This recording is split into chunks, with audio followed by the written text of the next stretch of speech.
Assalamu alaikum. Today the topic which we are going to discuss is Arrhenius concept of acids and bases. Arrhenius gave this concept in 1787. He defined acids and bases. Number one, according to Arrhenius, acids are the substances which, when dissociated in aqueous solution, and they give hydrogen ions. In the very simple way, we can say that acids are those species, those substances, when they are dissolved in water, they will give H positive ions in aqueous medium or aqueous solution. Generally, we can represent acid as Ha. When it is ionized in water, it will give H positive and A negative. Moving towards specific example, HCl, hydrochloric acid. Hydrochloric acid, when dissolves in water, it will be dissociated into its ions, which are H positive and Cl negative. Second example, HNO3, which is nitric acid. When nitric acid dissolves in water, it gives H positive as well as nitrate ions and O3 negative.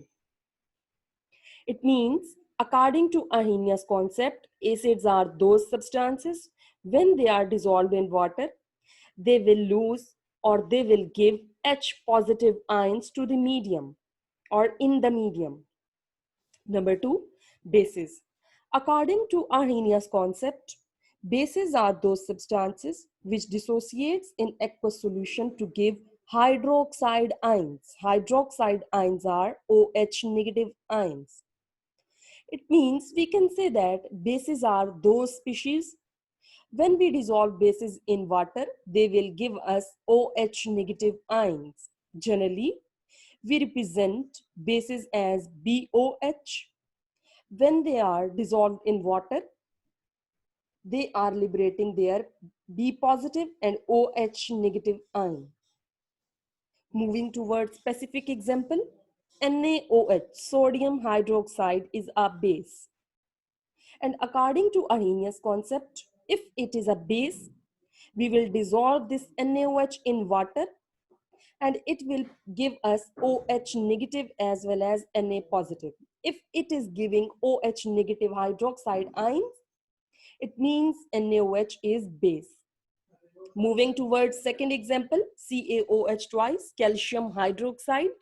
When calcium hydroxide is dissolved in water, it ionizes or dissociates into its ions, which are Ca2 positive, calcium positive ions, and 2 hydroxyl ions. 2 here is due to the reason that there are twice of the hydroxyl groups. So before OH negative, we are having 2. We can say that in the simple way that Arrhenius concept is based upon the ions, which are H positive ions and OH negative ions, when the acid or base is ionized or dissociate in aqueous medium. Acids give H positive, bases give OH negative when they are in water or in aqueous medium. There are 4 examples of acids and bases. Acids: HCl, hydrochloric acid; HNO3, nitric acid; H2SO4, sulfuric acid; H3PO4, phosphoric acid. While moving toward bases, NaOH, sodium hydroxide; KOH, potassium hydroxide; CaOH twice, calcium hydroxide; AlOH thrice, aluminium hydroxide. Whenever we dissolve these acids or these bases in water, they will be dissociated into their ions. These acids will lose their protons in the form of H positive, while these bases will lose their OH negative ions in aqueous medium. But there are few limitations of Arrhenius concept. Number one, about medium. Actually, Arrhenius concept is applicable only in aqueous medium. and does not explain the nature of acids and bases in non-aqueous medium. In easy way, we can say that Arrhenius has explained acids and bases when they will be dissolving in water or aqueous medium, but not in non-aqueous medium.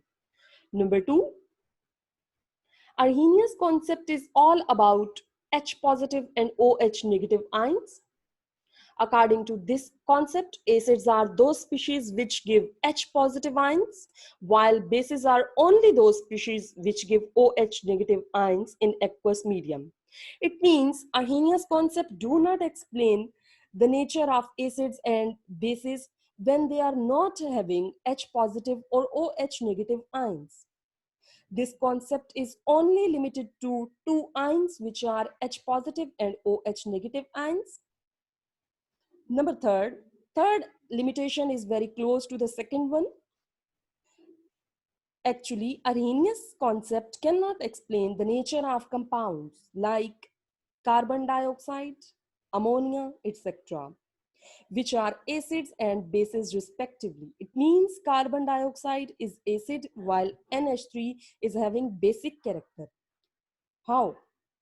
Actually, when we dissolve CO2 or when we react CO2 with water, it will produce carbonic acid H2CO3. It means CO2 is having acidic character, while when we react with ammonia NH3 with water, it will produce ammonium hydroxide, which is a base. It means these two compounds are not having H positive or OH negative ions, but still they are acids and bases, and Arrhenius concept is not able to explain the nature of these compounds. Thank you.